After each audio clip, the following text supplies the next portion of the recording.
Ski ba ba ba ba dee dee ba ba. Ski ba ba dee ba dee doo ba ba ba dee ba ba ba ba ba dee ba ba la ba dee ba dee ba ba da da bop. Bored. Be ba ba dee dee dee dee ba ba ba dee ba ba ba dee ba doo. Doo da dee ba ba ba dee doo ba ba ba dee doo ba ba. Ski ba ba dee doo dee doo dee dee doo ba ba ba dee gay gay gay gay gay gay gay gay gay gay gay gay. Games, board games, and vlog. That is what it's all about. Today, yes, I am doing my first ever weekly vlog, and yeah, I'm just going to try and riff off. I'm not going to have any of those banners coming up. I'm not going to use anything. I want to talk about what games I've been playing. I want to talk about what I've been doing. I want to talk about what's important to me right now. I want this to be like a snapshot of my life. And if you're interested in that, then please stick around, hear what I am up to, what I'm working on, all sorts of things. If you're not interested in that, then please turn away. I will be talking about this thing, which went well. I'll be talking about some stuff with Direwolf Games Digital. I'll be talking about games that I played. Here's a game that I played recently. Here's another game that I don't think I can pick this up with just one hand. Here's another game that I played recently. And yeah, I'll be talking about celebrations. I'll be talking about yeah, just how life is and a wee bit about how life has been, yeah, since that epic 400th stream, because this is kind of like a replacement. I used to stream every day, every single day. I mean, that changes a person. You start doing something because you're trying to get up on time, and then you keep doing it because it becomes routine, because it becomes enjoyable, because you fall in love with all the people that you're having. Well, at least I did. I mean, I fell in love with all the people that I'm having over. I love talking to people. I love having people coming in and giving their opinions about, giving their advice about games they're working on, giving so much information. And I guess this is kind of me talking about, yeah, it's that was a thing, huh? I mean, yeah, that epic stream. So, how was it? I really enjoyed it. I was pretty tired at the end, and I think for me it was enjoyable. I really liked the idea of being able to go so long. I appreciated people popping in that I wouldn't normally get to speak to on my show. I appreciate that. I don't want I don't want to be streaming every evening. That's too much for me. One day a week, that's fine. Kind of mix it up. I am sort of missing that daily routine. And look, you saw how it was, or if you didn't, spoiler alert. Yeah, there were so many amazing people, and actually, let me start at the thing, and let me go to YouTube. YouTube stuff by Bez, and I said I wasn't going to bring any banners or anything, but seriously, let me share my screen.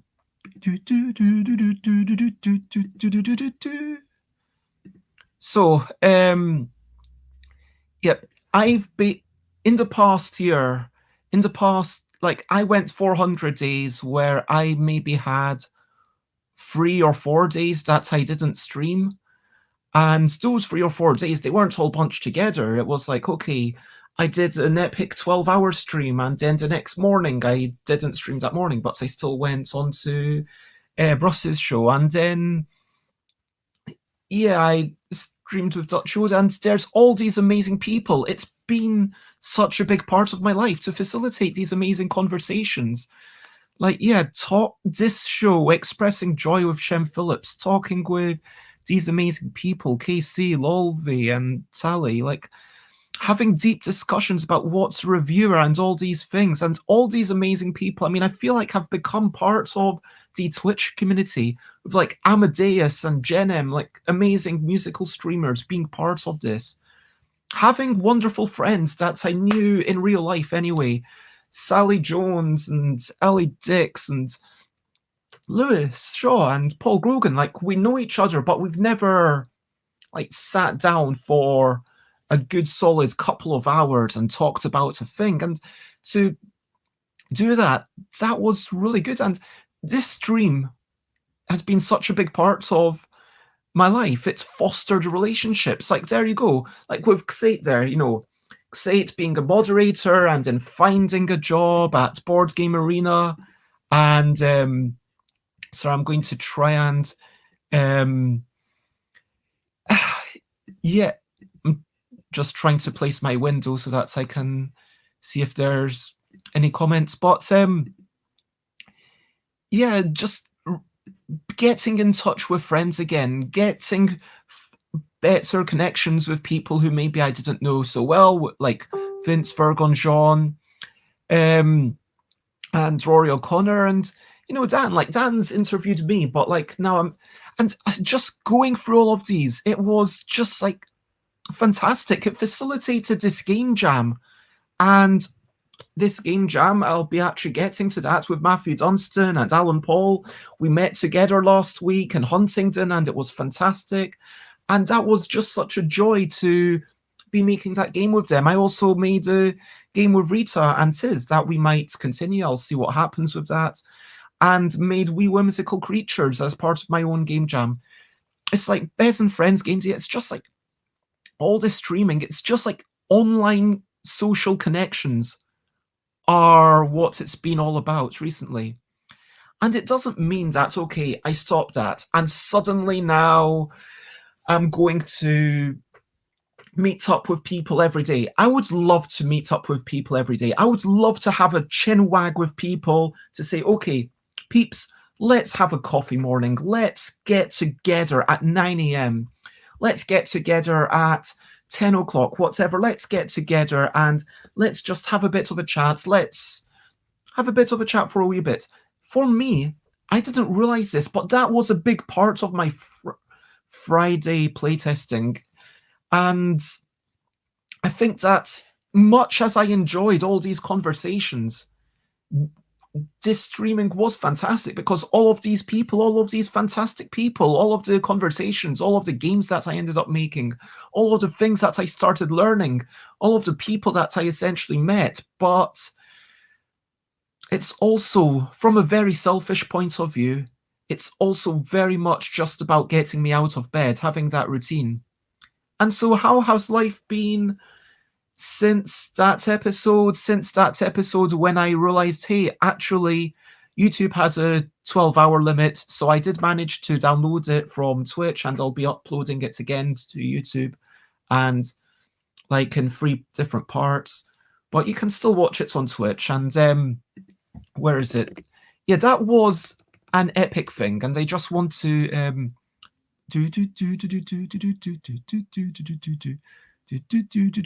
how can I go to my videos? Anyway, this is, what's the words I'm looking for? Inception. Looking at the Twitch, on the Twitch. Like, there's some way to see my old videos, I'm sure. I can't remember. Oh, there we go. But yeah, so episode 400, that was just fantastic. And having those amazing people join in, Jason being there, Maya, like, I'm not going to go through everyone, but just, yeah, maybe I will. Rory, Uli, Daniel, Jess, like, giving me a 5-minute break to go to the loo. Peter, Matt, like, just so many amazing conversations. And this was a rush. This was like the closest that I could get to an actual real life convention. Mark Hook, creator of Aircon, and there's my little cooking section, Idle Michael. Like, just all of these amazing people, KC, Scott, like, and then like fact that Isaac Vega giving their time, Nuria, David, and Rita Model and Tob Aina, and Yeah, Tally, Kathleen Mercury, Frank, who came on. I mean, just the conversations that you get going when you have people together, when you talk about what makes good games, and then you really start thinking about things. And I think that, like, just Suzanne Sheldon, just like such an amazing person, and it was an honor to be able to chat with them. Same with Dominic Krapashets, who I really appreciated their thing and their games back in the day, Wits and Wagers and Say Anything. I mean, Evolution's pretty good, don't get me wrong. And oh yeah, there's Layla, who gave me this little card. If you want to see it, let me make myself a wee bit bigger very briefly. Um, Here, happy 400th, and it's like a little card that says to enjoy life, and it's like just a fantastic time. And like it's a celebration of friends. It was a celebration of the people around me, like Heather Newton, who had gotten me into this. Like, yeah, Alex, who has been such a big part of this, moderating. And yes, over the past year, even the LDEC contest has been changed by the way that we've been streaming. And this streaming kind of represents 2020 in a lot of ways. Like, there's Just Joanne, amazing person, streamer, singer, artist. There's Scrappy Cood, who I met up with. Then had Molly, and we told a weird story. And then Eric Lang, having Eric Lang on my show to talk about things, to be like, what's going on and what is life to you? What are games to you? This is like, it was such a privilege. And I mean, to have at the end him saying thank you for this great interview, and like Aldi, and like just Aldi then, before I got Eric Lang on, like Aldi like puts it on the front page of Board Game Geek, and it was like, wow, like just so many people watching this. And Eric Slauson, Shem Phillips, and Kirsten, and again Molly, like just talking about enjoying life, eating cheese, just eating cheese, enjoying cheese, like for a wee bit of a midnight snack. Big Girl Games, Sarah. There's Julie Ahern. There's Gil Hova. Just such amazing people. And this is it. Like, when you talk about board games are brilliant, because board games are about that. And there's Ryan Estrada, my friend from South Korea. There's Grace, my friend from America. This is, okay, there's only 3 countries really represented. Korea, South Korea, UK, and America, but still it felt like pretty international. And it was like all these amazing people getting together. And oh yeah, then Cardboard Kid came on from Canada, and there's the Cardboard Kid, and there you go, there's a wee bit more international. There's 4 countries at least. And it's fundamentally, games are good because they allow us to explore things. Having that agency, let me maybe, should I make myself more? That's, yeah, I don't know. I want the other people to be a wee bit bigger. So that is the past. I am the present. But I just want to acknowledge, like, all this games. What are games? For me, games are basically agency. They are rules, and they are, a conscious decision to accept those rules. If you don't consciously accept those rules, then it's not games. It's like work or slavery or something you're forced into doing. If there's no rules, then it's play, and maybe play is brilliant. It's like, I love, but within improv, like an improv is like quite often an improv game, and that's totally a game. And but the question is, like, again, like Jeff Engelstein keeps talking about, it's that fuzzy logic thing. I don't think you can say this is a game, this is not a game. I think it's more like, this is quite similar to a game. This is very rulesy. This is very, okay, this has a lot of agency. Like, Bandersnatch. Okay, do you accept the rules? Um, I guess you have to accept the rules that are kind of enforced by the thing. I think somewhat. Like, arguably, video games are less gamey than board games because video games, you don't really know the rules at the start. You don't really accept them as consciously as you do with a board game, but then you kind of go through but like you've still got rules. You accept that you're going to do whatever the video game says. That's okay. Get for this moment, there's still this conscious acceptance that we've got this magic circle. That for this moment, whatever's going on in this magic circle is what's working, and then you've got the idea that whatever's okay, the agency, like okay, Bandersnatch, it's like maybe not as much agency as writing a book, but writing a book, does it have as many? Anyway, like if you say I am going to write a novel within a month and these are how I'm going to do it, then boom, I think that's absolutely 100% a game. You've got the agency, it's like about you actually doing these things. You have to be there to make it happen. There are the rules. You've clearly got these rules and you've chosen it. It's like the fact that you've consciously chosen and you are allowed to stop doing it. I think that's ultimately more important rather than the opt-in. The ability to opt out for me is maybe more important in a game. And maybe that, but regardless of what's a game, that's a tangent. Like what I'm saying is that these are the things that are important. The people around. I'm trying to only go in half-hour chunks so I don't miss anyone. Like Deb and Mike from Who What's Why, and then Panic King, like jumping in like that, and like yeah, Senfung Glim, like all these people, we know what games are, arguably.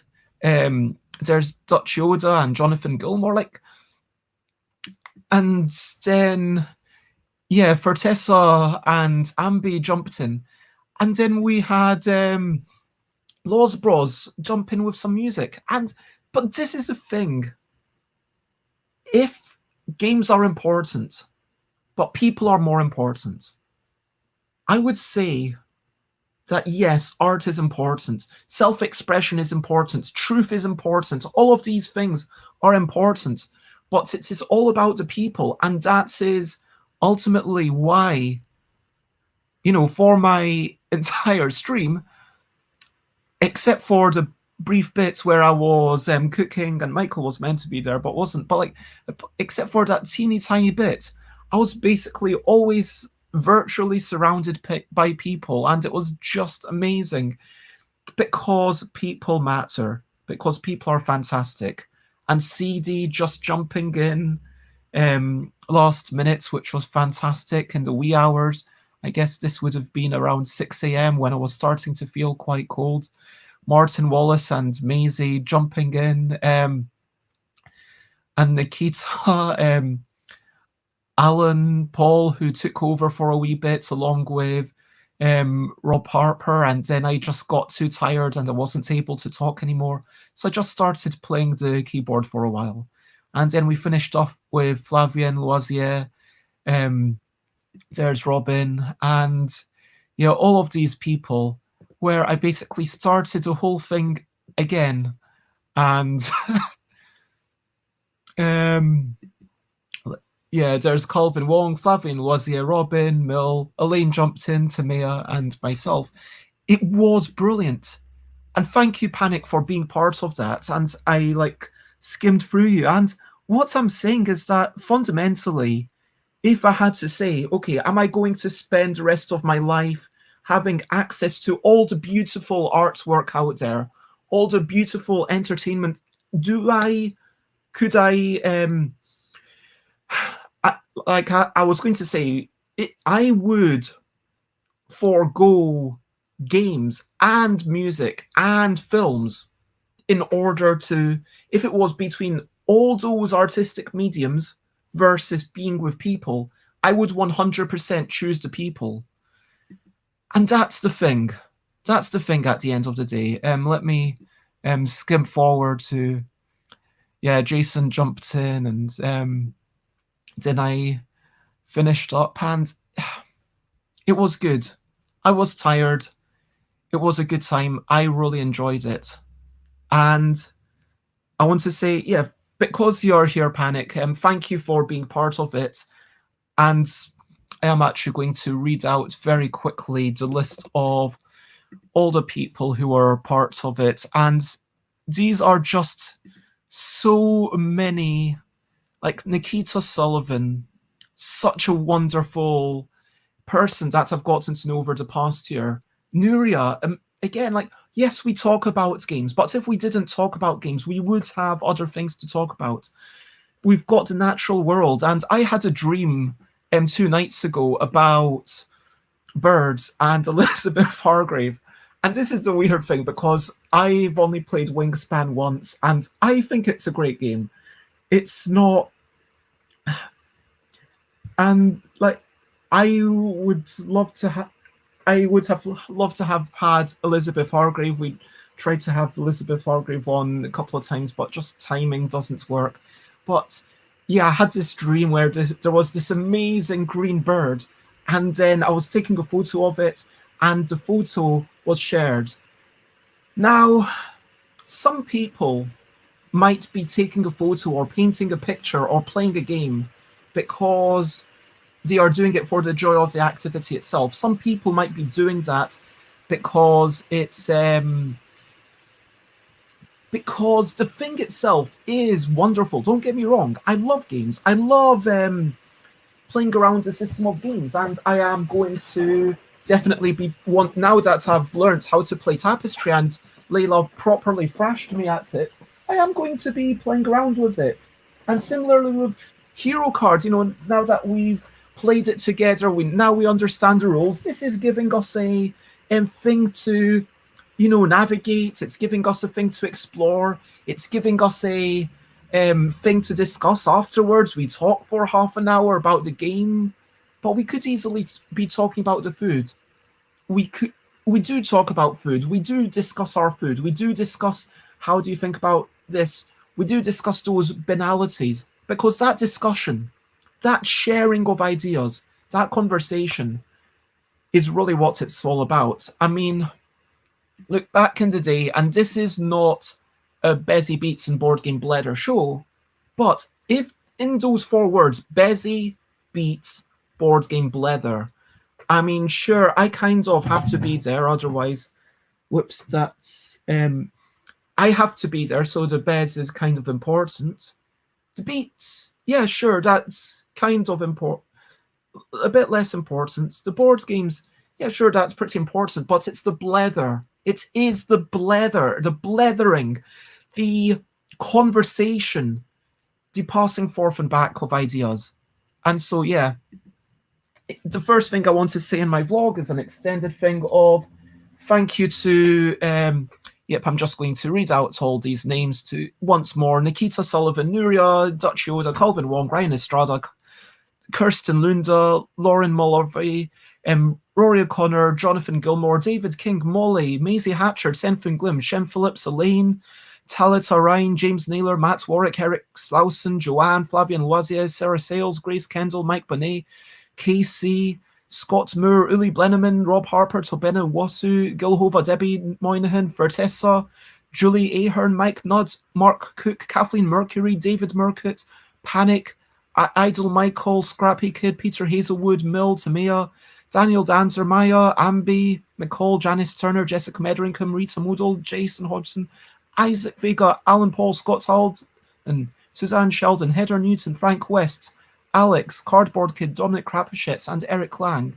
I mean, these are amazing people. Partially because I respect what they've done. Like, some of them have made games. Some of them do a lot of streaming. Some of them, all of them, from what I know, I just believe to be good people. Like, sharing values. I think these are like, being a humanist, caring about the people is the most important thing, I think. And that's why, yeah, that was fantastic. Anyway, let's move on. Past week or so, it has been difficult to have a routine. I did do lots of TV watching, by which I mean I watched literally all of The Office, the American fake documentary about an office where it's a comedy and a bit of romantic comedy and a bit of drama and basically an absurdist. And yeah, it's heartwarming by the end. It's nice. And then I watched a bit more TV, and then now I'm watching like The Marvelous Mrs. Maisel, and I need to stop because these things, you can get sucked in. You can get sucked into a thing, and that's fine. But I need to get back into the routine of getting out each morning and getting out and doing things. And that was what I wanted to do. I wanted to spend a week or two just clearing my room, sorting these things, and I still can. Like, I still have time, but yeah, I've barely touched it. Is the truth. Like, I cleaned up after myself for the rubbish I created for my 400th stream with a few plates lying around, and yeah, I didn't do much. And so I feel slightly ashamed of that. I'm not going to deny it. But I guess we need sometimes to recuperate, to just absorb ourselves in stuff. Some people talk about, it's not always like you can be making stuff. Sometimes you have to just sit back and enjoy stuff and relax, and then you build up your energy levels again. Sometimes you're out viewing stuff for research, but some people say, you know what, that research isn't really legitimate. Like, I could say, okay, I'm going to play through Jelly Bean Games' Jabberwocky game system because I want to know how game systems work. And I honestly believe that playing through Jabberwocky will make me a better game designer. But at a certain point, it is really just, yeah, I really want to play these things. Now, am I watching The Marvelous Mrs. Maisel because it's going to make me better at writing, or it's going to put in some story ideas for me in the future? No, I'm not. I'm watching it because I'm really enjoying it, and I am. And maybe that's okay. So I guess that's one thing. Marvelous Mrs. Maisel. It's a good game. I mean, good, good show. So let me actually bring up some photos on my Discord very quickly. Unless I could just bring them up directly on my Photos app. Okay. Yeah. Nope, I don't think there's any photos that I don't want to show. So, yep, let me share stop screen. And hello, Tom. Didn't Molly say she had a bit part in that? Oh, did Molly say that? I should actually ask Molly tonight. By the way, we're playing Facts and a Half. I know you're not around, and I hope that everything's going well with you, Tom, and also Panic as well if you're still around. But I hope everything's going well with you and your board game club that you're setting up. This is not allowing me to share my photos. That's slightly sad. But no, I did not spot Molly so far. Okay, that is marginally disappointing that I can't share those pictures. I guess in future I'll know that I have to share everything on Twitter before I go on. But yeah, I would like to start talking about the games that I've played in the past wee bit. Let's talk about games played. There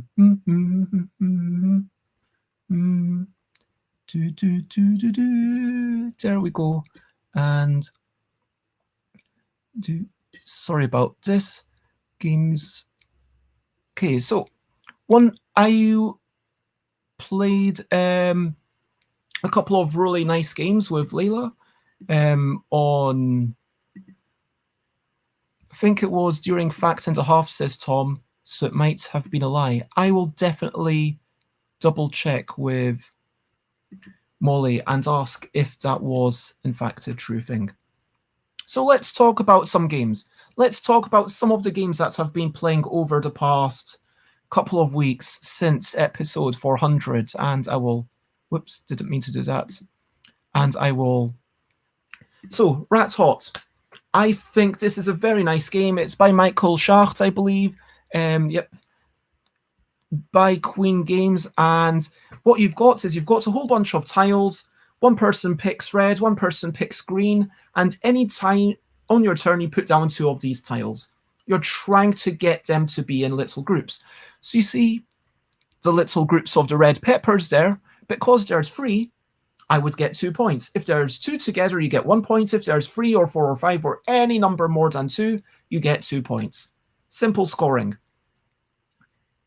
Now, the tricky bit happens that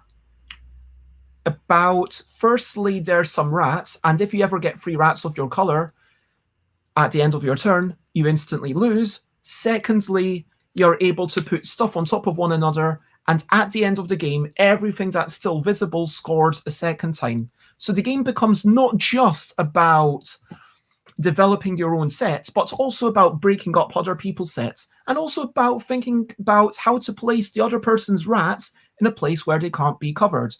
When, in order to cover things, every space underneath that tile must have already been occupied by a tile. You can't have empty air underneath a tile, if you know what I mean. And also, any tile that you put down must cover at least 2 tiles. So you can't just have a tile and then put a tile straight on top of it. It must be, covering 2 tiles. Now, these are fairly simple rules. It's a very nice game. I think that it's just, honestly, like, this is I've got nothing bad to say about it, but at the same time, I don't really have anything amazingly great to say about it either.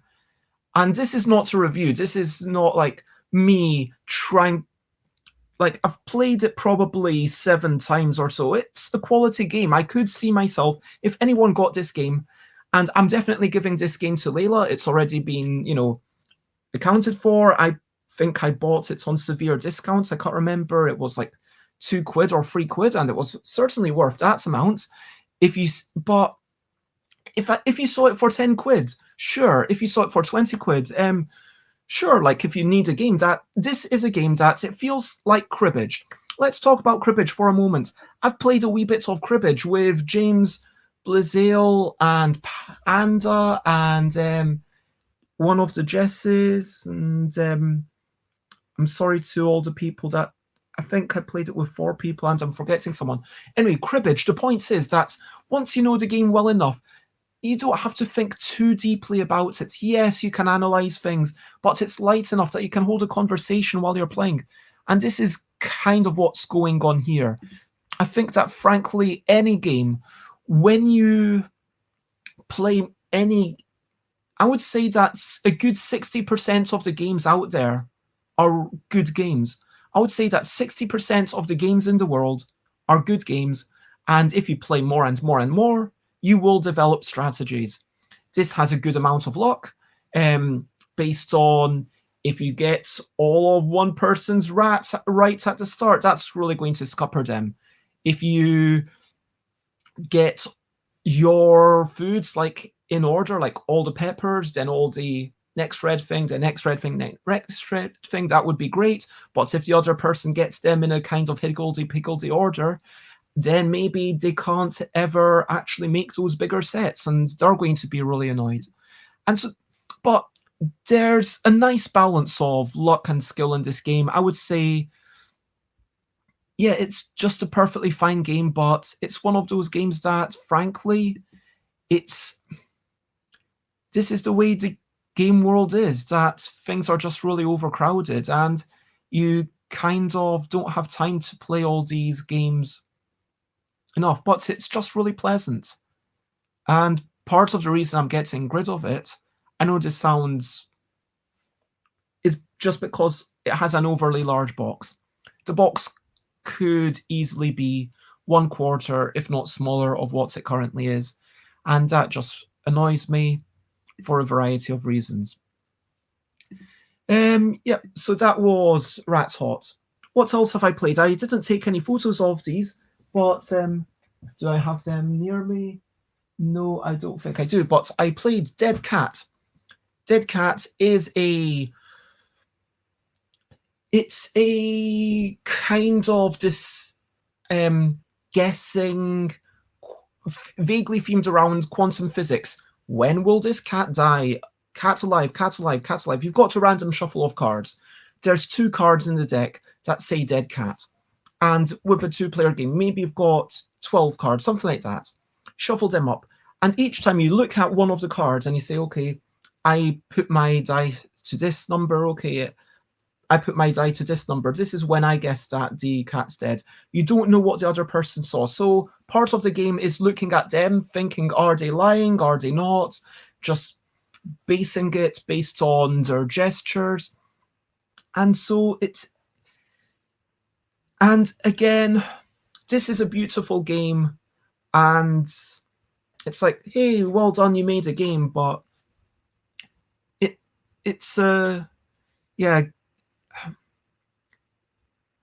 I don't know. It feels like it's on the cusp of something, but it doesn't quite work.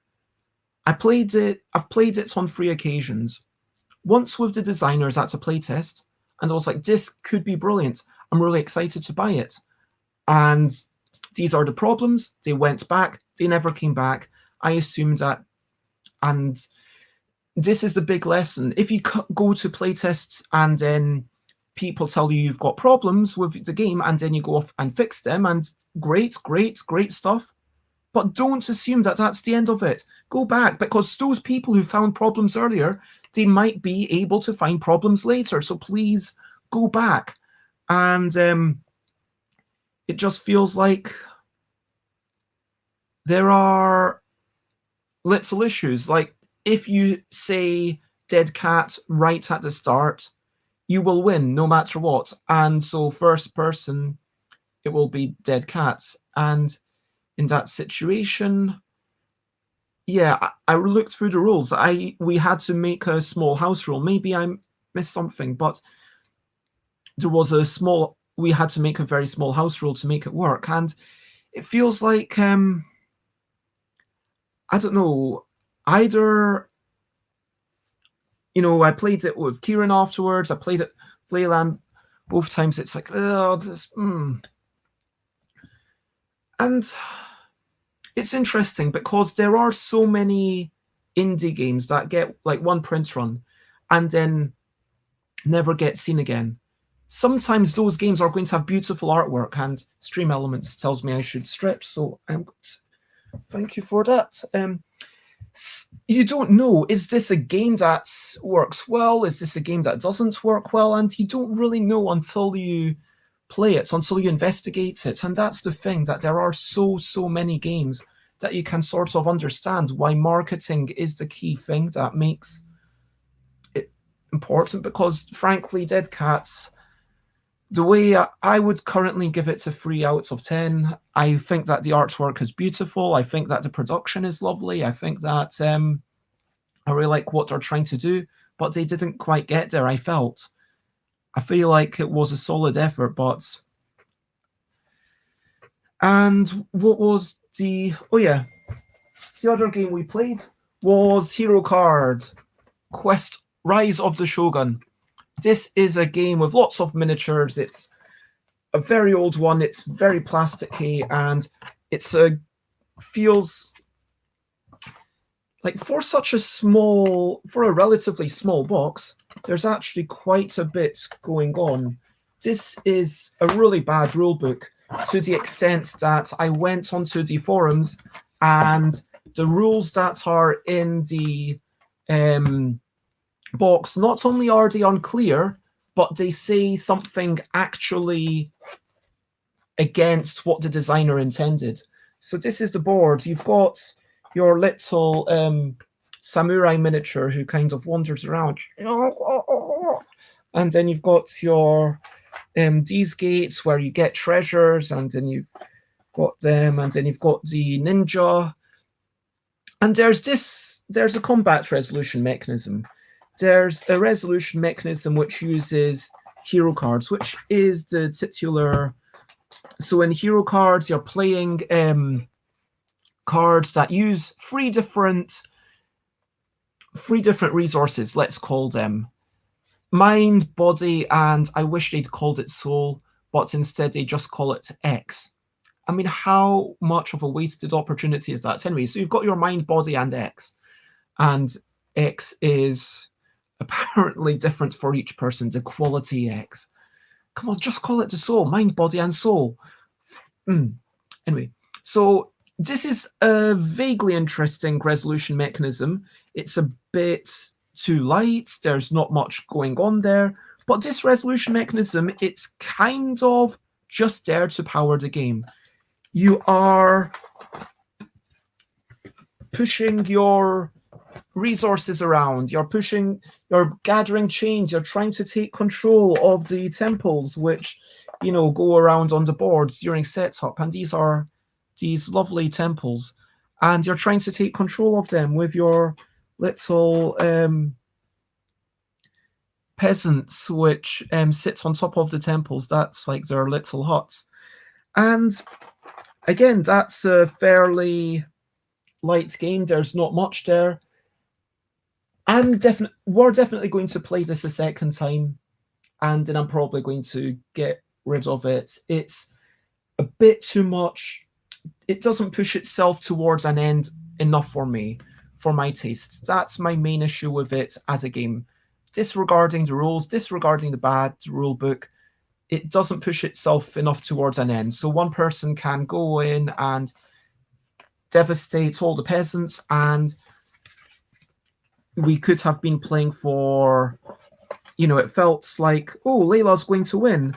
Okay, I managed to turn the board around and everything changes. And that's exciting. Having those big possible swings, being able to kill one peasant, and then because someone's got a chain, all their peasants go away. That's super exciting, don't get me wrong. But when that kind of thing happens, I start to worry.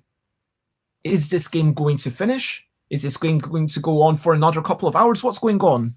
And that's an old game. You're probably not going to find it anywhere. It's from like 2006. I was about to say 90 something, but it's 2006. And there we go. So it's a fine game.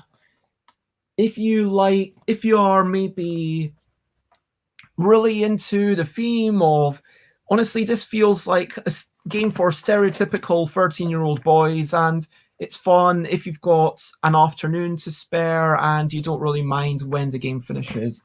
If you're like, on the box it says 1 hour, and it could be 1 hour, it could be 3 hours, depending on how much back and forth there is.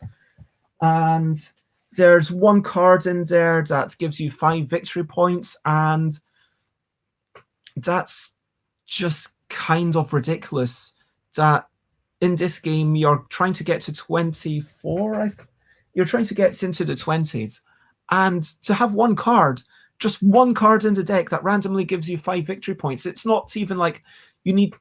And sure, if someone has that card, I guess then you sort of see, okay, I can try to steal it from them, I can try to attack them, but you're taking random cards, so then you've got a 1 in 3 chance of taking that card or not.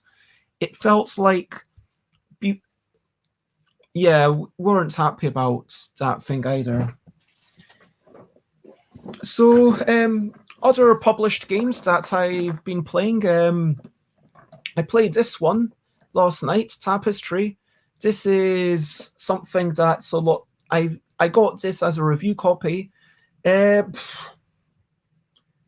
I think this is a quality game. I think it's I'm not saying it's a great game. I'm saying it's a game that has some qualities. Sorry. Tapestry, it has beautiful miniatures. This is the best thing about it. And when I open it up, so this is the stuff that one person starts off with. You see, like, those little player tokens in another game, they might be cubes or something, but here they're sculpted little plastic pieces. There's so much going on there. And when you actually, I'm not going to take this out of the box. Oh my gosh, I think I just dropped two of the space tiles. There's the space tiles. We never actually ended up using them because neither of us managed to get into space. But yeah, let me show you. This is what it looks like on the table. That is Tapestry last night. And so, how to explain this game? Each turn, you are either going to be going up along one of the tracks on the main board, which you can see in the middle here. You've got science, military, exploration on the left, and technology on the top. Each of these generally lets you do different things. You pay the cost, you do the action. You've always got fundamentally 4 choices of action, assuming you have the resources. And the resources are the little mushroom star, worker, and gold sack that you see at the bottom. You pay your cost, you take the action. You've got 4 choices of action. Once you're out of all your resources, then you go into what's called an income phase, where all the visible little bits at the top of your sheet, so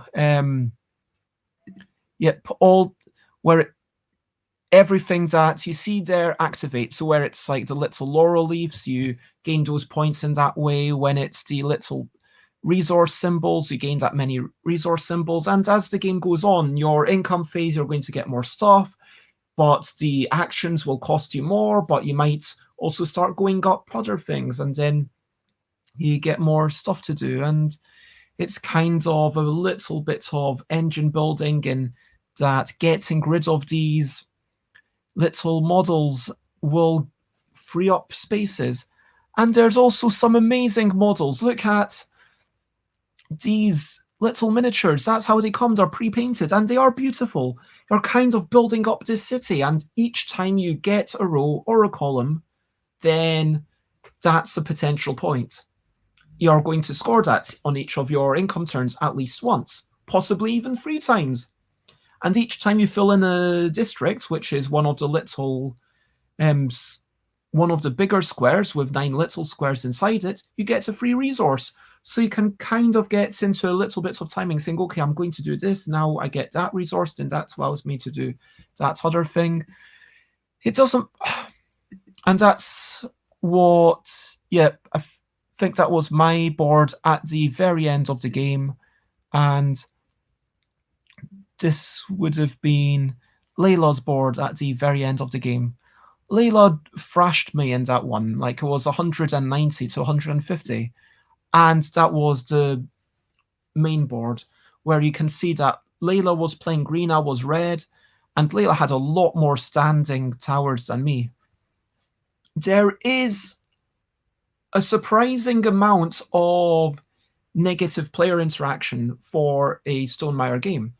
I mean, there is definitely some conflict. You can attack other people. You can feel, okay, I'm going to bash you. That takes away 2 points from you. It gives me a couple of points. Brilliant. Boom. In your face. You can get a little bit aggressive. But there's always a limit. There's always limits. I mean, you know how Jamey Stegmaier is. There's going to be a limit to how much you can beat up on the other players. It's pleasant. You are going to grow. There's a lot of different faction cards. There's a lot to explore.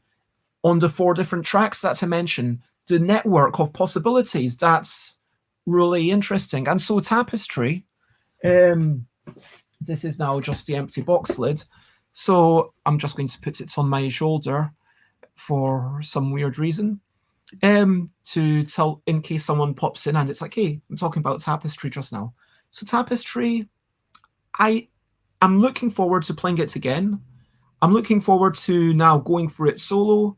And I realized that going through it solo, you don't actually need the Automa. Like, yeah, the Automa's fine. You could use the Automa if you want. You could use the Automa if you feel like you need some AI to compare your score against. But if you just want to learn the game, if you just want to explore it, if you just want to guide your way through it, you can just play the one-player game and see if you can, how high a score you can get. And this brings me to my main complaint against this game is that it has terrible on-ramping, by which I mean that the rules are, in my opinion, badly written. I feel like, there's the diagrams on the rules don't actually match up to the text. The diagram, so actually I should probably clarify what I'm talking about. I'm going to get, oh, come on, give me,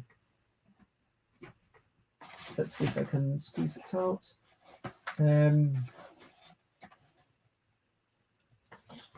So here we go. So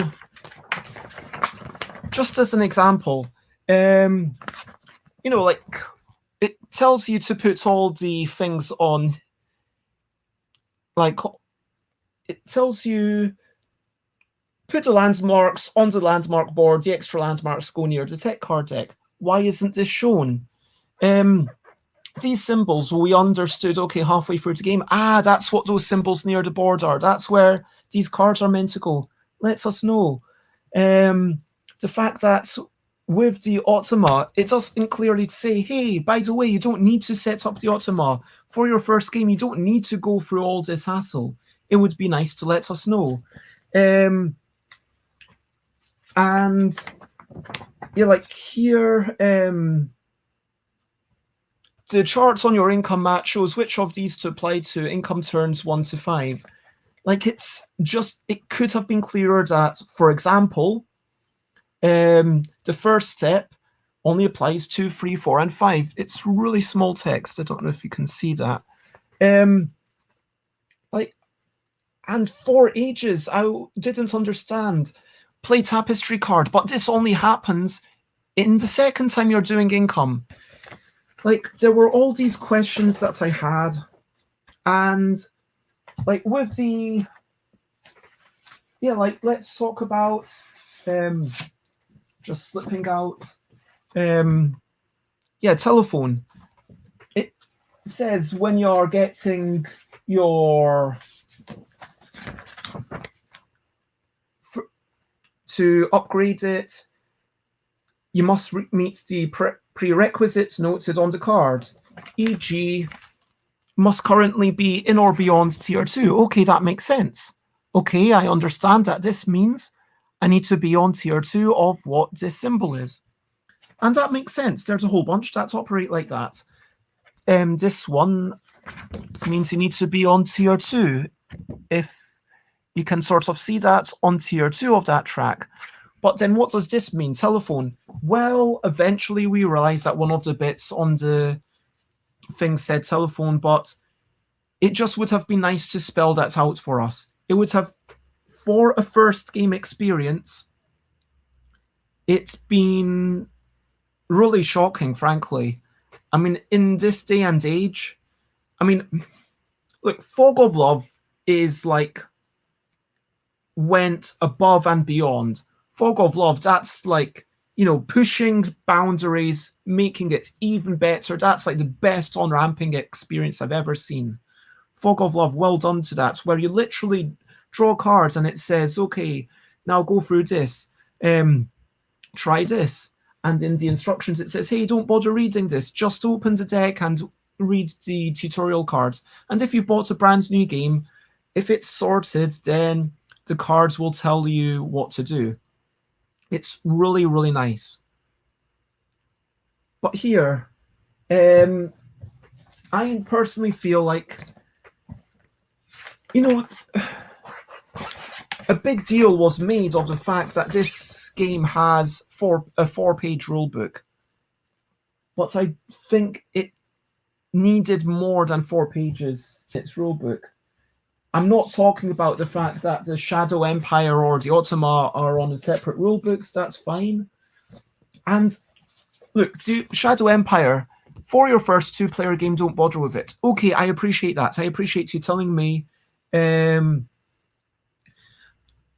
we recommend, and we do not recommend this variant. Does that mean that you have to play 3 players? Or it should say, we recommend playing without this variant. Sorry, this is... I think it seems like it could be a really nice game. And I'm looking forward to playing it more. I'm looking forward to exploring that system because it feels like there's a big web of systems going on. It feels like there's something interesting there for sure. And if you're a person who likes to, play games to sort of have a little bit of surprise, sometimes you play with a new asymmetric power that you've not played with, and then it twists that game just enough that you need to reevaluate the decisions you make. And sometimes you have slightly bad luck, but within that bad luck, you need to reevaluate your decisions. Sure, there's a lot of thinking going on, and there's a lot to ponder and a lot to consider, for sure. But in terms of, I bought the game. Well, I didn't buy it. I was given it as a review copy. But if I had bought it, I'd be thinking, there's not what is inside the box does not get you playing in a comfortable way, and that is my biggest issue with it. And so this is definitely one that, if I were to give you a quick summary right now of what I think it's definitely try before you buy, because if you have not played it before, then you're just going to be kind of... Anyway, so that's the games I've been playing. What else have I been doing? Last Tuesday, I tried this game. It seems like it's working. I'm quite happy about that. 10 things, 10 cards with the 5 Tetris shapes, and the second system, I think I want to explore slightly different scoring systems, but basically currently what I've got is every shape that you play has to touch at least 1. If it touches 2, then you get a point. 3, you get 2 points. 4, you get 3 points, and so forth. But if you touch everything, like if it's entirely enclosed, so like if you made a hole for it essentially, then you get a bonus 10 points. I'm thinking that bonus 10 points should maybe be replaced. I'm thinking maybe I want to make it that you just get a flat 15 points.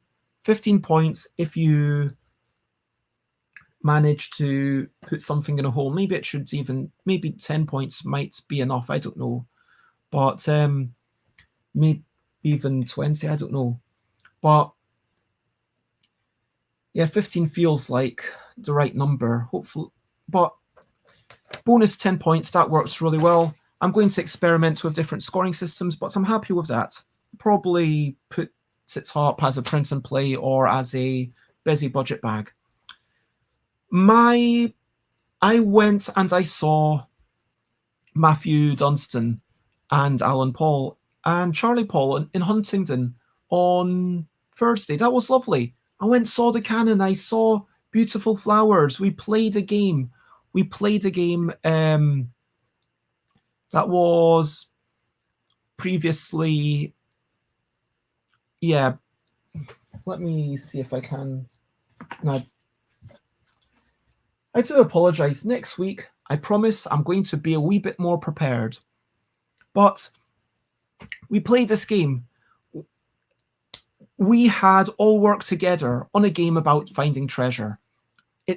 We decided that we were going to branch off like a trifecta into 3 different directions.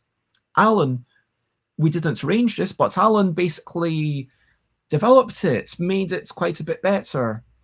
I totally changed it. I simplified it. I added some polyomino stuff going on, which I guess reflects maybe a wee bit of what I've been doing recently. Matthew Dunstan also totally changed it. Throughout, like, the whole, okay, you're on this grid and all the cards say you've got to be here, and a completely different system of, okay, you go near here, this color of square.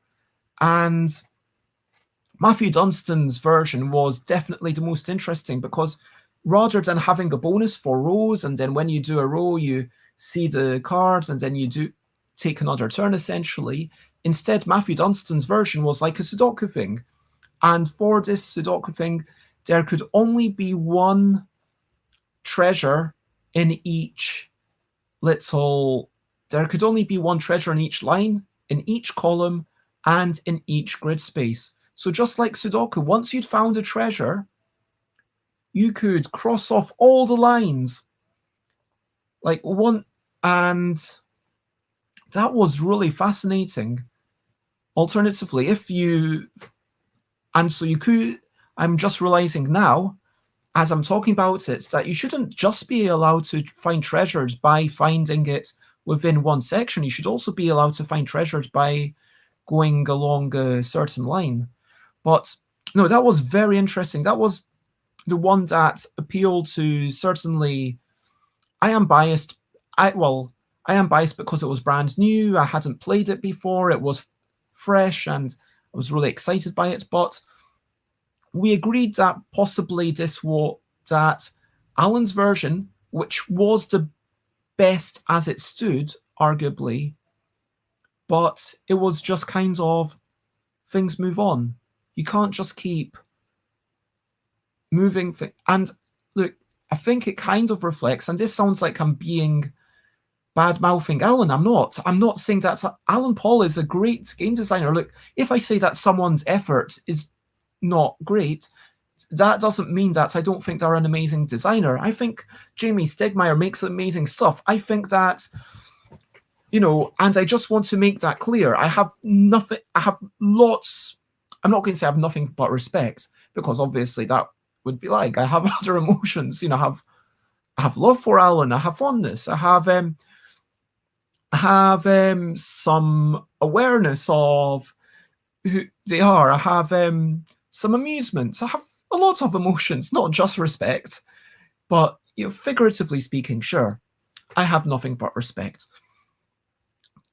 I believe that it kind of represents, in a way, the same way that, restoration games, taking those old games and then giving them a massive twist, like really spinning around it and looking deep within to see what is the spirit. And that's the thing, when we're making something, you shouldn't just be messing around with it and playing at the edges and redefining a wee bit I think that it's worth looking on first principles and being like, why do we do this? Why do we do this? Let's throw out this entire thing and apply this entire thing. Boom. It's actually better. Let's make it work. And that was a lovely day out. I'm trying to... So it has been an interesting week. And hello, Designer Cardboard. I hope that you're generally well. Just talking about games I played and a wee bit about game designs and Matthew Dunstan and Alan Paul, lovely game designers, and I hope you're generally well. And so, this is just me vlogging. And that basically brings me to today. I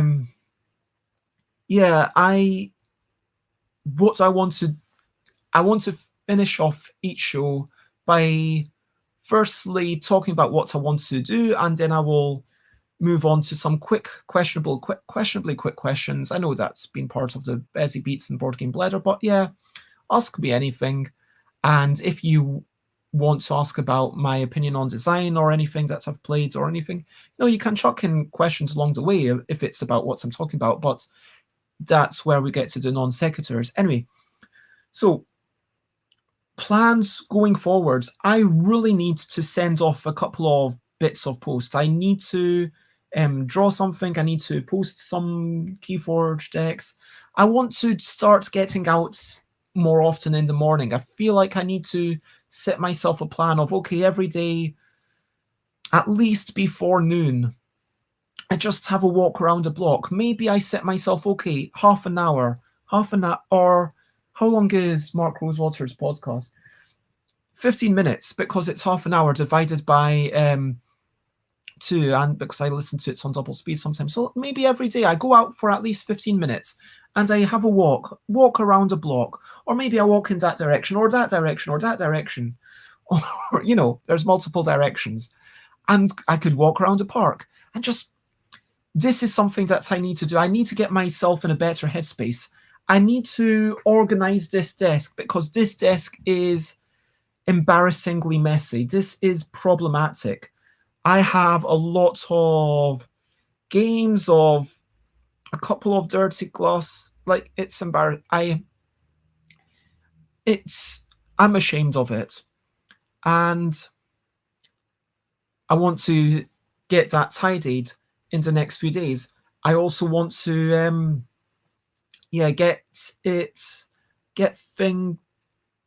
really what I want to spend the next few weeks doing. In the next couple of days, I want to tidy my room enough that I can work here and at least not have box, and little bits under my feet, which are some things that should be thrown away, some things that should be put into the cupboard, or maybe even some of the packing material I should probably get rid of. I need to tidy. The week after that, I'm going to try and finish Categorical as best I can, and then the week after that, I'm going to try and do Wee Whimsical Creatures as best I can. Wee Whimsical Creatures, I've decided I am going to make my first ever game that does not go to Kickstarter first. No, wait a minute. I did the Kitty Cataclysm expansion. My first ever base game. So this is going to be called Bezzy Budget Bags.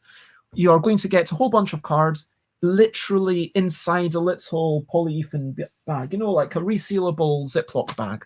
I'm going to get 50 copies made, hopefully sell all of them at UK Games Expo or the next subsequent few months.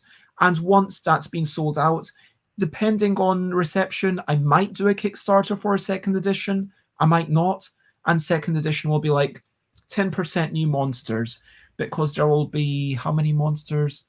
54 minus 5 times 2 is 98, I believe. Yeah, 98 monsters. I'm going to draw almost 100 monsters, and then they will be on the cards. So, yeah, that's that. And so that's all my plans. And now, you know what? I'm going to bring up my thing, and let's see what's going on with you. What are you up to? What are you doing? So, Designer Cardboard says, things that are good. My daughter turned 3. We bought her a lightsaber because she is mad on Star Wars. And then we went out for pizza. That sounds fantastic. That sounds lovely. Did you have some Star Wars watching? Like, I've not even watched. I think I've seen all of the original 3 films. I've seen basically all of the 3 prequels, and I've seen maybe one of the sequels that I saw on TV. But yeah, there's a lot of interest. I mean, I can dig it for sure. I've been doing bits of design work over the last week, says Designer Cardboard, and I feel I'm finally making some major progress. I'm happy with that. Congratulations. And yep, I hope that it keeps going. At this point, let me remind everyone, if you've got any questionably quick questions, ask me anything.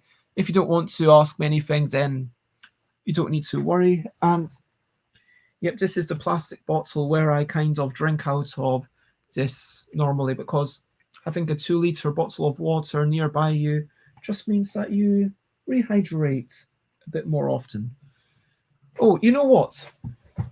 I almost forgot. I did get an amazing card, and I am going to show you this. book that I got. So, Game Night Goodies. I got this through the post from, it's written by AJ Noon and KS Lawrence. I've not actually done, so this is a recipe book. It's got, some of the things are, there's quite a bit of sweets. There's little weird notes about games, and behind each thing there's a thing about behind, so like spicy mini meatballs, and behind it there's always, there we go, potion explosion. There's always like a game in the background, which is kind of interesting. And then buffalo cauliflower wings. I'm going to try this because I'll be cooking for some vegan people soon. So yeah, this was really nice. I was really happy to win this as part of Ben and Kelly's thing. And then they got me a card. This was like the most amazing things. Like they said, congratulations, stuff by Bez. And is that not amazing? It says, and like that's like just so amazing. So thank you very much, Kelly Lee and Ben, for that super lovely card. And I am definitely going to be keeping that. Because, yeah, that no one else has that card. Digital printing, it's where it's at. But, yeah. That's a wee bit of a recent highlight. And so, Designer Cardboard, it's been lovely to see you. And hello, Rob. I hope you're well. I am just finishing up. Next week, I will probably maybe establish some sort of routines, because I don't want this to just be a copy of the Bezzy Beats and Board Game Bladder kind of things that I do, but it's been nice. Oh, gosh, I completely forgot to talk about what Rob and I did. Yeah, so last weekend, and right now it's Idle Michael Con, so if you, and Morning Slivers, thank you very much. Oh, that's so lovely of you to say. Tuesdays are now the one day that I stream. Yes, Rob. Troll. Oh, I can take away your points. But yeah, so if people don't know Idle Michael, Rob, can you actually do me a favor and give a shout out to Idle Michael? Idle Michael, also known as Michael J. Fox, also known as the designer of it's under two other boxes, so I'm not going to grab it, but the designer of Holding On, Trouble Life of Billy Kerr. And yes, I need to fix that so that there's no longer a full stop right after the title, but we'll fix that after the stream. Anyway, Idle Michael is running a game jam, and the idea of these games is that you have to do something where it's the chat is one player and Michael is one player. It could be a cooperative thing, Michael and the chat, or it could be Michael versus the chat. And I am imagining a game where I'm basically just going to think of 5 challenges for the cats, where we vote on what the cats are most likely to do, and if chat votes for the thing that actually happens, then chat wins. And if Michael guesses correctly, Michael wins, and we see who gets the most points after 5 rounds. That's basically going to be my game. It's an excuse to get Steph to commentate as Michael films cats for half an hour. That is basically my game. And Rob had this amazing idea to use Twitch voting, which is something you get if you choose to go affiliate. And so Twitch voting, where you can have up to 5 things, and so you've got 5 enemies, and like the most voted enemy moves 5, the second most voted moves 4, and using the vote, not just about what was the most popular, but using the ranking of them to then assign some values. That was a really interesting idea. And of course, you could have gone really, really weird, but keep it, keep it somewhat intelligible. I guess if you wanted to add some difficulty to the chat, you could maybe say, okay, the third most votes moves 5, and then the first most. That would be kind of interesting. Yeah, if the if the one with the most votes moves only one, the one with the second most votes moves two, one with the third most votes moves four, and so forth. But then if you've got only 0 votes, you only move one. That would make it definitely quite a bit harder for chat. I don't know if you thought of that, Rob, but I just thought of that literally just now while I was talking. And I think that's not too unintelligible. I think people will be able to understand that. And it's just an idea. But let me know what you think. Yeah, I'm glad you like it. I'm glad you like that thought. Anyway, so this is a really cool idea that Rob came up with. And then we played a bunch of games. We played like maybe 6, 7 games. You know, one of us pretending to be Michael and one of us pretending to be Chat. We were simulating it by not thinking too deeply. And I am really excited to see these games. This is like a real event game. This is a game that's designed for one particular situation. It might not be able to be run again, but I would love, if it works, to see if we can run it, maybe on here on a Tuesday night, or ask Marky Mark if Marky Mark will be up for doing it one day, or ask, you know, someone else, you know, yeah. Oh, I'm not going to on. Sliver says, so basically Michael Simulator, the Twitch board game. It's Michael trying to get to Long Egg and escaping from robots. So yeah. Anyway, but no, if you're a game designer, I think that having interesting restrictions and going into those restrictions, speaking of which, yeah, Jess's thing. But I've talked for long enough. I've talked for way more than an hour. It has been lovely. And I just want to say thank you all so much. And as I said at the start of this whole stream, it's all about the people. That 400th episode, thank you, Rob, for being there. You were fantastic. You were just fantastic. You were, oh, the robots could be gorillas. Yes, I like that. But robots explains why they are moving weirdly. Maybe they could be robot gorillas.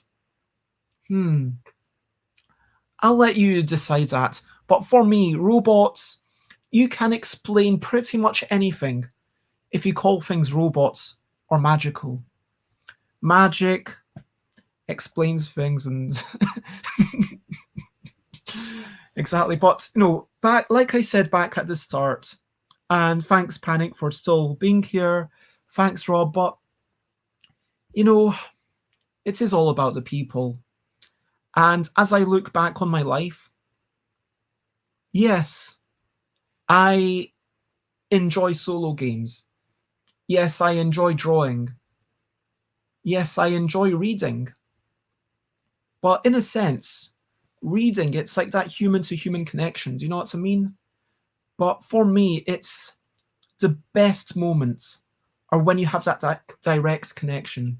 When you have people, maybe it's on a camera, maybe it's ideally in real life. Like I was talking to Charlie and Alan and Matthew Dunstan on Thursday, and we were saying, oh my gosh, it's amazing. Look at, I can see you so many different degrees. And it was so nice seeing them not on a screen and seeing Leyland kind of having a big table of something that you can move around and being with someone, sharing music together without that lag, talking, having someone say things back. And streaming is a really weird thing, but maybe I'll talk about that a bit more next week. But lots of love. If anyone had any questionably quick questions or wanted to ask me anything, then you can always ask me, and worst case scenario, I will answer next week. But lots of love. Yep, if you want to check me out, those are my links. Oh, that's so kind of you. Whoops. Thank you for. Whoops. I meant to. Thank you very much, Slivers. Oh my gosh, hello, Xate. Wait, Michael. Michael raided. Hello, Michael. Thank you, Michael, for the raid. I want you to know it's appreciated. Maybe it's morning or bedtime. Either way, it's a meeting of minds.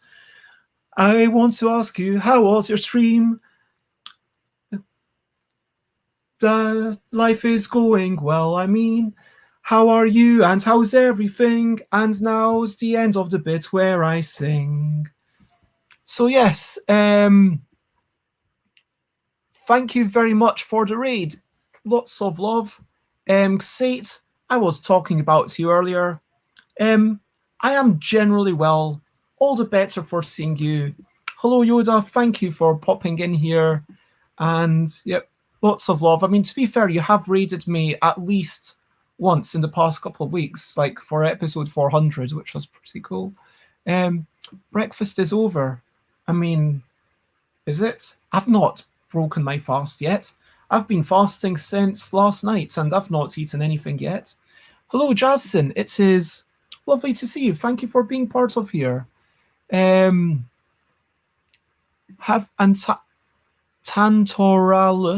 having been socially isolated for close to 15 years, I still need those 5 to 6 times a year meeting with friends for board game nights.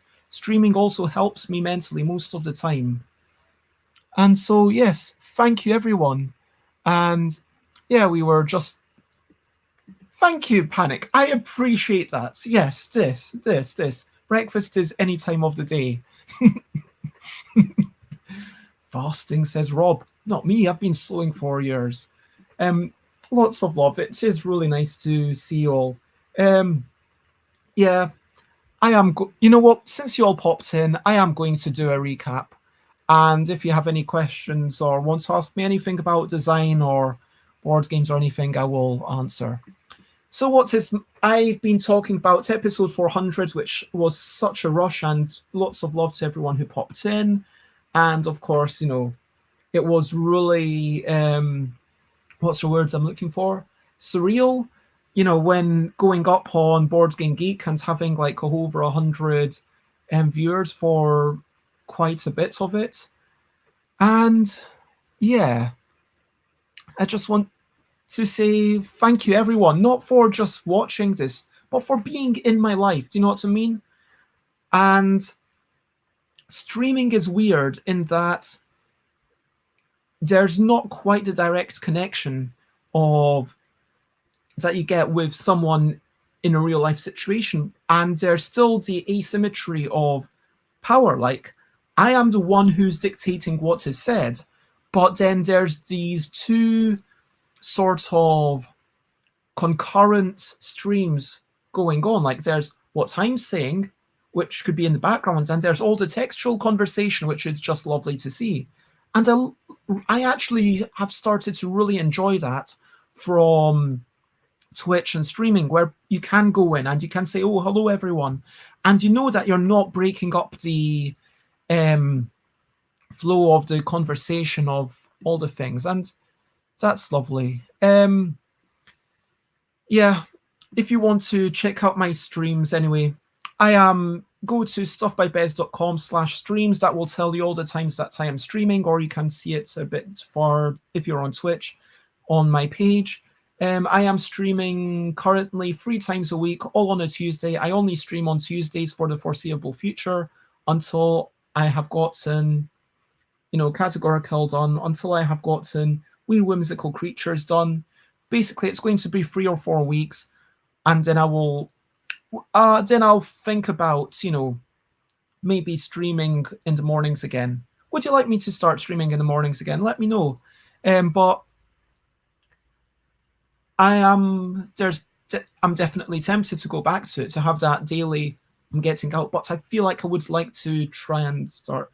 Anyway, so in about 2.5 hours, I'm going to be playing a game with someone, and in a wee bit, it's like there's 2 concurrent streams. 2 concurrent streams of thought. Like, and talking of concurrent streams, then you've got people like Xate who are like just watching all the things. But yeah, lots of love to you all. I am sorry to be just finishing up. I guess that's the weird thing about I really appreciate the raid, but I am going to be heading off. Actually, you know what? Yeah, I'm not going to recap. For yeah, played that. Got destroyed. Terrible on ramping. Hero cards. All right game, not for us.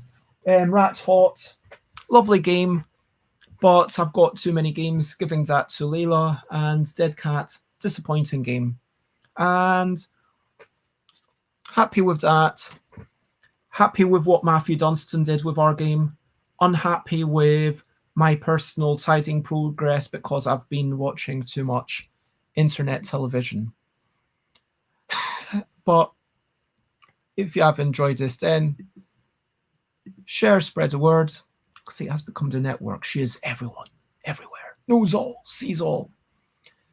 And yeah, if anyone has anything else that they want to share, like, do you want to share something you're looking forward to, hopes or ambitions? In the next few minutes, anyone can feel free to say anything they want. Like, try and not make it sexual. But beyond that, basically, pretty much say whatever you want. And I am going to, look at what's going on with other people. Quickly to check of who to raid myself. Who do you think that we should raid? You. I think that it's all about you. I think that things are all about you. Because you keep me from being blue. Maybe I'm green, sometimes I'm mean. I will admit it, it's true. Maybe I'm red and I wish you were dead. I'll admit sometimes I think that about you. But never I'm blue. No, that's not really true. I can be blue and be with people. But it's a sense. But as a generality, yep, I'm never blue when I'm around you. So lovely, thank you. Oh, hello, Keys, and thank you very much for being here. Just kind of riffing off. That feels like a lyric that I should turn into something. Sometimes I'm red and I wish you were dead. It's horrible, but it is true. Sometimes I'm mean and I'm turning green. I'm envious of all that you do. But mostly I'm pleased as we roll through the leaves. Now my rhymes are... Anyway, but lots of love to you. Thank you very much for popping in here. If you want to say anything, you can. Otherwise, I am going to check out what's going on. Who do people think we should raid? What is going on? Oh, there's Board Game Strategy. That's a person doing turn-based stuff on Board Game Arena. That is quite cool. If you want to keep it board game themed, we've got Kalinsky, who I've not raided for a while, who is a lovely... Or we've got Tati Panda, who's doing some sort of unboxing. Marky Mark is live in 1 minute. I'm never orange. It's off in the fringe. Orange and fringe to me rhyme. I don't know why people say... I mean, come on. Orange, minge, fringe, hinge. I think that they rhyme well enough. Come on. But, yeah. I am... If Marky Mark is They rhyme just lovely. So, yep, lots of love. And I'm not going to. You're you're all just wonderful. And I'm going to say, this is me finishing up. This is me saying lots of love. Thank you for being here. And yep, there's been downsides, but having you here, having like someone to listen to, thank you for being there. Thank you for listening. Thank you for being part of my life. And yep, that's pretty much it. And so, yep, that's the raid call. If you want to join the raid, then please copy paste that. Oh, so much. Thank you for that's a lovely emote. The only word that rhymes with orange perfectly, says Keys, is orange. Okay. Twitch.tv/Mark, hey Mark, and